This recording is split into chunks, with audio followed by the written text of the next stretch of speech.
Bahagia mendengar seorang muslim ingin tahu ini halal atau tidak halal untuk dihadiri. Ini halal atau tidak halal untuk dinikmati. Dan ini yang mahal sebenarnya. Merupakan bakti dari seorang anak kepada orang tuanya adalah, dan ini justru yang malah dikhawatirkan, apakah ini bukan kedurhakaan? Ideal dalam agama Islam yang menjadi imam sholat adalah yang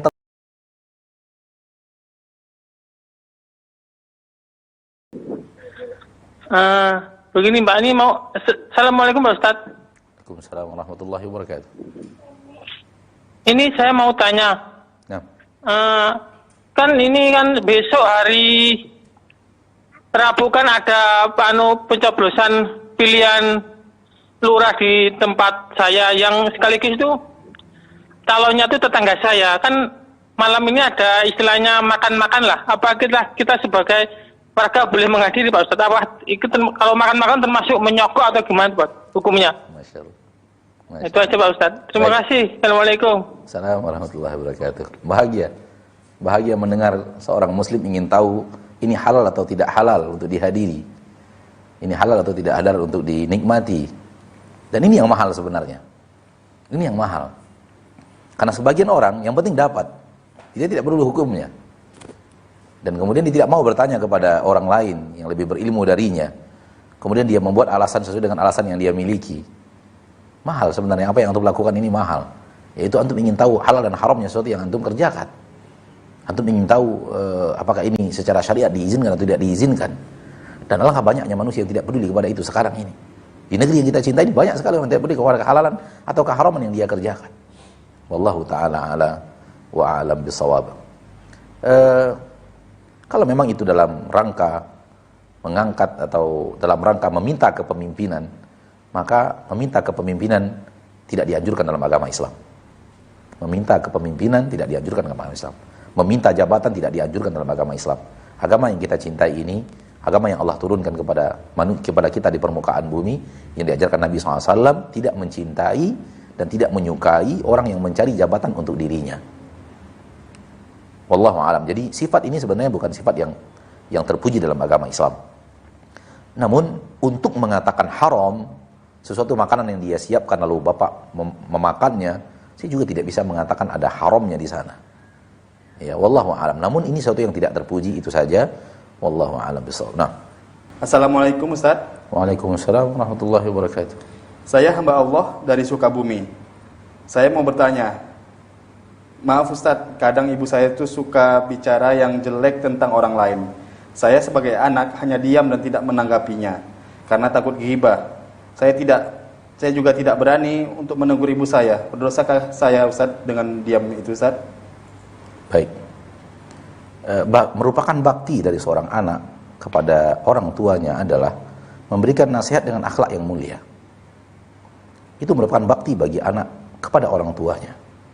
Dan bukanlah bakti dari seorang anak kepada orang tuanya adalah membiarkan orang tuanya terus di atas kesalahan.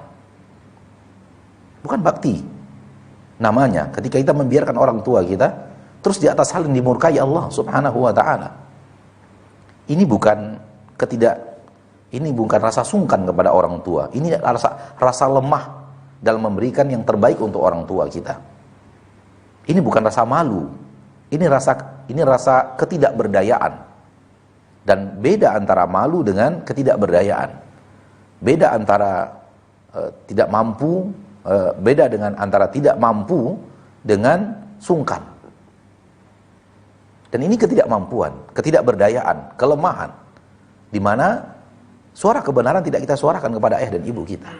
Dan kita membiarkan orang tua kita hanya di dalam maksiat yang kita tahu itu maksiat. Dan ini justru yang malah dikhawatirkan, apakah ini bukan kedurhakaan? Apakah ini bukan kedurhakaan? Membiarkan orang tua kita, ibu kita berada dalam sebuah kondisi yang kita tahu Allah murka, yang kita tahu Rasulullah tidak suka. Maka berbicaralah. Maka berbicaralah dengan akhlak yang mulia. Walaupun ketika kita berbicara dengan bahasa yang selembut mungkin, dengan bahasa yang sehebat mungkin akhlaknya, ibu kita marah, kita tidak berdosa. Karena kebaikan yang kita lakukan kepada ibu kita, membuat ibu kita marah kepada kita, yang salah bukan kita. Namun akhlak kita harus tetap kita jaga, kita menasihati. Bahasanya harus tetap lembut kepada ibu kita. Dan bahasa tak bahasa seorang anak kepada ibunya, kepada orang tuanya, tidak boleh bahasa seorang guru kepada murid, tidak boleh bahasa seorang dosen kepada mahasiswa. Bahasa anak, akhlak anak kepada orang tua. Namun di dalamnya berisi butiran-butiran nasihat agar orang tuanya menjauhkan dirinya dari hal yang dimurkai Allah, ya. Bisa dengan cara memeluk orang tua, memeluk ibu, menciumnya pertama kali, dan kemudian membuat dia berhenti gara-gara kita melakukan itu. Kemudian dia bertanya, ada apa kamu cium-cium saya, peluk saya? Kita katakan bahwa supaya yang tadi ibu bicarakan ibu bisa berhenti, karena itu yang Anda rasakan bahwa tidak di atas ridho Allah Subhanahu wa taala. Pikirnya, berikan cara yang terbaik, akhlak terbaik, tutur kata yang terbaik, teori yang terbaik untuk membuat orang tua kita berhenti daripada apa yang dimurkai Allah Subhanahu wa taala. Nah, baik, syukran warahmatullahi wabarakatuh. Nah, bertanya tentang keutamaan menjadi imam dan keutamaan menjadi muadzin. Menjadi imam dikatakan utama karena memang mereka yang terbaik. Imam yang ideal dalam agama Islam yang menjadi imam sholat adalah yang terbaik di antara yang ada.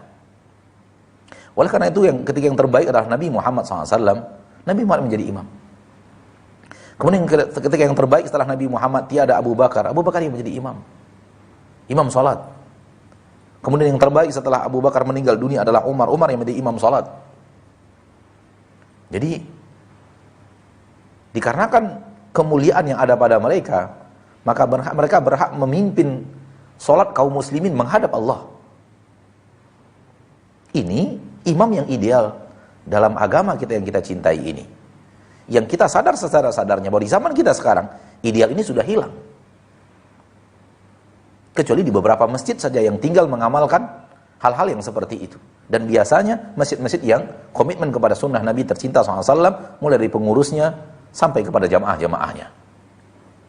Adapun yang tidak, maka tidak peduli. Bagi mereka yang menjadi imam, asal siapa yang maju. Bagi mereka siapa yang menjadi imam, asal pengurus. Bagi mereka siapa yang menjadi imam, asal yang tertua di negeri itu. Bukan yang terbaik bacaannya, bukan yang terbaik pemahaman ilmu agamanya. Kata Nabi SAW, ya ummukum akra'ukum li kitabillah. Yang akan menjadi imam untuk kalian adalah yang paling pandai, paling mahir di antara kalian tentang kitabullah azza wa jalla, tentang Al-Quranul Karim, bacaannya, makharijul hurufnya, pemahamannya tentang Al-Quranul Karim. Yang terbaik, jadikan dia menjadi imam. Oleh karena itu, keutamaannya hebat. Memimpin sholat manusia menghadap Allah. Adapun menjadi imam serampangan, asal kita lebih tua, berarti kita yang berhak maju. Asal kita pengurus, berarti kita yang berhak maju. Asal kita ini, lalu kita yang berhak maju. Jangan. Karena sholat ada kaifiatnya. Karena sholat ada peraturan-peraturannya. Yang umat Islam sekarang mayoritasnya mengabaikan. Dan mayoritasnya tidak peduli kepada peraturan-peraturan menegakkan sholat. Sehingga akhirnya sholat kita banyak rusak. Dan ketika sholat kita banyak rusak, kehidupan merusak. Kehidupan rusak ketika sholat rusak. Negara akan hancur ketika sholat di negeri itu hancur. Ma'asyiral muslimin, ma'asyiral muslimat, rahimani wa rahimakumullah. Maka keutamaan menjadi imam ketika dia sesuai dengan sesuai dengan idealnya imam di dalam syariat Islam, maka keutamaan yang luar biasa, menunjukkan bahwa dialah yang terbaik di tempat itu. Wallahu ta'ala alam. Adapun keutamaan menjadi muadzin, kata Nabi SAW, lau ya'lamuna ma fin nida'i wa safil awal, seandainya mereka tahu apa yang mereka dapatkan dari seruan azan yang mereka kumandangkan, dan apa yang mereka akan dapatkan di saf-saf yang pertama dari saf-saf salat, maka mereka tidak akan rela orang lain yang akan mendapatkannya. Mereka akan berburu, mereka lah yang mendapatkannya, dan tidak rela orang lain mendapatkannya kecuali pakai undian. Ini menunjukkan kemuliaan azan dan menjadi muadzin, dan kemuliaan sholat di saf yang pertama dari saf-saf sholat kaum muslimin. Dan di antara keutamaan muadzin adalah al-muadzinuna atwalun nasi a'naqan yaumal qiyamah. Keutamaan muadzin kata Nabi SAW, di akhirat mereka adalah orang yang paling panjang lehernya di akhirat. Manakala kita melihat kaum muslimin di akhirat nanti ada orang yang panjang lehernya, maka mereka adalah orang-orang yang rajin mengumandangkan adzan di akhirat. Di akhirat terlihat panjang leher, maka di dunia mereka adalah orang yang rajin mengumandangkan adzan untuk menghimbau kaum muslimin melaksanakan salat. Wallahu ta'ala a'la wa a'lam bissawab.